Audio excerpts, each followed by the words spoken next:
G'day guys, Adam here from Suncoast Caravan Service and teamed up with ECC, and today we're talking to ADU, Chris and Miriam, and we're just going to run through a few sort of hints and tips, how you got into vanning, the van life, what's van life like, and a few of the questions that sort of, I guess the public want to know about van life full time. There are a lot of questions. We do film some YouTube videos called Ask Us Anything, and the last time we put it out there we had 350 questions thrown at us. Yeah, that's crazy. It's nuts, it's crazy. So ask away, we're happy to answer. Let's start at the beginning. Okay. First caravan, your experience, the do's, the don'ts, the likes, the dislikes. Well, it started intense, obviously. Yeah. We had a lot As in, of it wasn't tents. an intense caravan, intense. Yeah, yes. And then we ended up, I built a camp trailer. Yep. In our backyard of a unit. And then we used to tow down the freeway thinking we were cool and thinking, who would ever have a caravan? Like, this is crazy. And then we bought our first caravan, didn't we? Yeah, we thought, who would have a camper trailer after we had a caravan? Isn't it funny going from that transition? I know my wife and I, when we went from that transition from the camper trailer to the caravan, and that's just the evolution of it is. You know, RV lifestyle, if you want to call it that. Yeah, well, we literally started at the beginning with tents, and then we had an old school rooftop tent, and then the camper trailer, and then like a little Jayco pop top caravan, and then a bigger caravan, and now we're on our fifth caravan, which is awesome. I think people who have camper trailers or something, it's inevitable they're going to get in the caravan one day. Yeah. So everyone just needs to jump on it. What's the biggest hold up, do you think, that stops people going from like the camper trailer? Like, what creates the transition from one to the next? But what creates a transition is when they spend a night in the camper trailer for the first time, and they're like, oh, it takes 4 hours to set up and pack up. I think budget is another huge one, I think. Yep. Yeah. Caravans, it's definitely that next step up. So. Yeah, I know for us, like we've got a young family, so it's that, the wants and needs and requirements of a family, and just, creating that easy when you go away camping, if you're doing, like we are, like we're doing short trips. Yeah. So you want to be able to be really, be able to do it, make life easy. Yeah. So, we're in this big, beautiful titanium caravan now. Like, this thing is amazing. It's amazing, isn't it? It's beautiful. One thing you would change, if you could change anything? Or a couple of things you'd change? Mate, look at his face, he's thinking about it. The specs of the caravan is amazing. I think we may change a layout for our next one. Yeah, like a separate bedroom, but in general, we've gone with a gasless van. And I think this is an absolute cracker. So. We love this van. Absolutely love it. Yeah. And you mentioned the separate bedroom. Whose dream is that? Mine. And what's the dream there, guys? Like, tell us. Well, she doesn't like my coffee machine grinding every morning. So the story is, this is my office here. Yep. So I sit over there and I edit and work until fairly late while he goes to bed fairly early, which is Unless I'm at the pub. And so he actually wakes up at about 5:30 in the morning, and his coffee machine is right there, and it's a big fancy grinder machine. And what noise does that make? I'm not making that noise again. But he grinds the beans and he froths the milk at 5 o'clock in the morning when I'm trying to sleep. And that would be great, but I don't drink coffee, you're not a coffee drinker. And I want to be sleeping. The smell in the van in the morning is beautiful. beautiful. Fine, but I don't drink it. So the next van, the door will be closed. He'll be walking through the bathroom all the way to the other end of the caravan to make his coffee. Be nice. Yeah, so that's all. But that is all we would change is layout. We just would like a little bit more personal space. Yeah.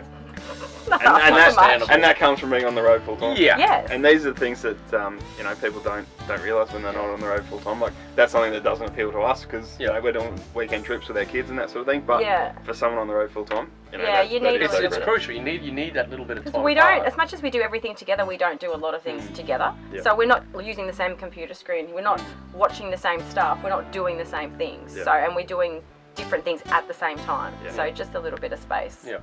That'd be nice. A little bit of separation. 6 degrees of separation. I can't wait. I can feel the love in the room. And so, a burning question, and it might just be something like, I follow you guys, obviously. I see the comments, I see that sort of happen on your pages.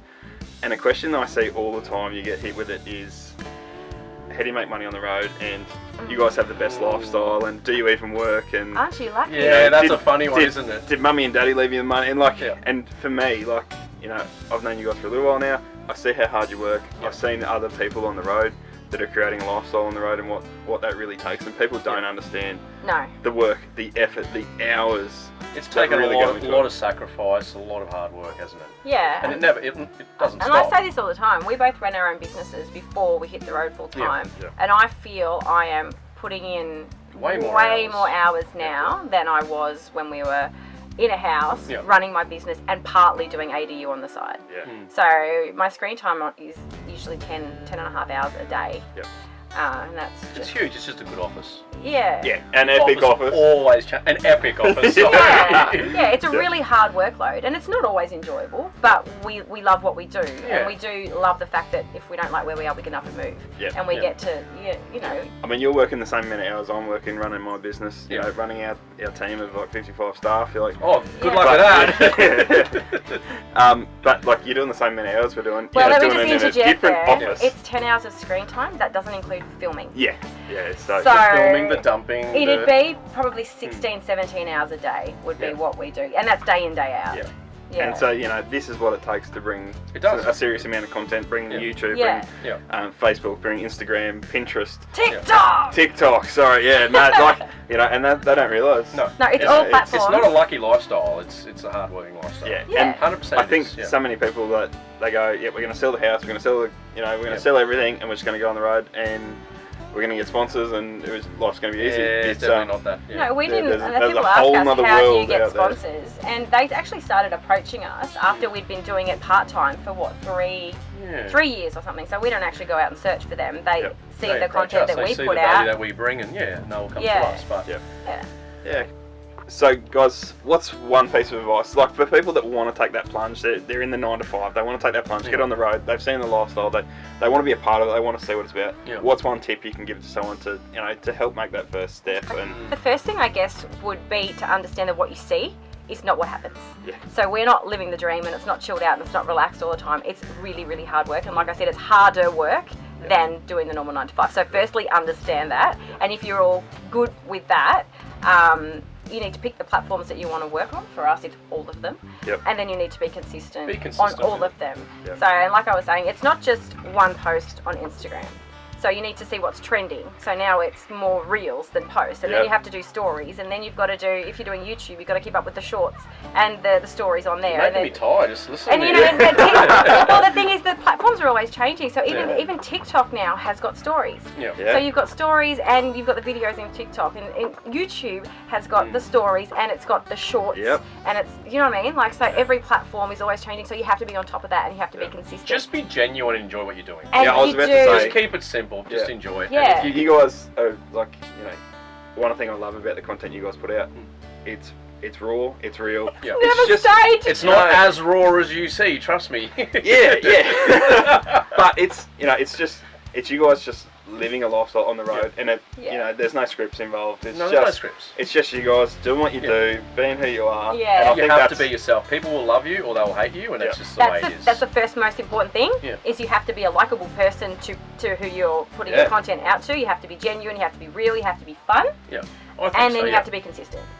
And if people like it, they will come to you and they will follow. Don't try chasing it. People will attract to you as they like you, I think, and that's just. And I think even like the right brands will attract to you if they think you're fit for their brand. Absolutely, that's what's happened with us. And that's what's happened with us. It's been good. So they've sort of more approached you than you approach them. We don't really approach brands as such, do we? They generally approach us. It's the brands that fit your mold, your ethos. And as a business owner, you would want to do that. 100%. And I think you'd see with us, the brands that we do work with, we don't work with people that dictate, we want you to do this, this, this, and this. They just go, guys, we love what you're doing. Just if you can slot this into just whatever, make it. And that's what we do. It's just part of what we do. It's all about being natural. And it's just genuine. Awesome.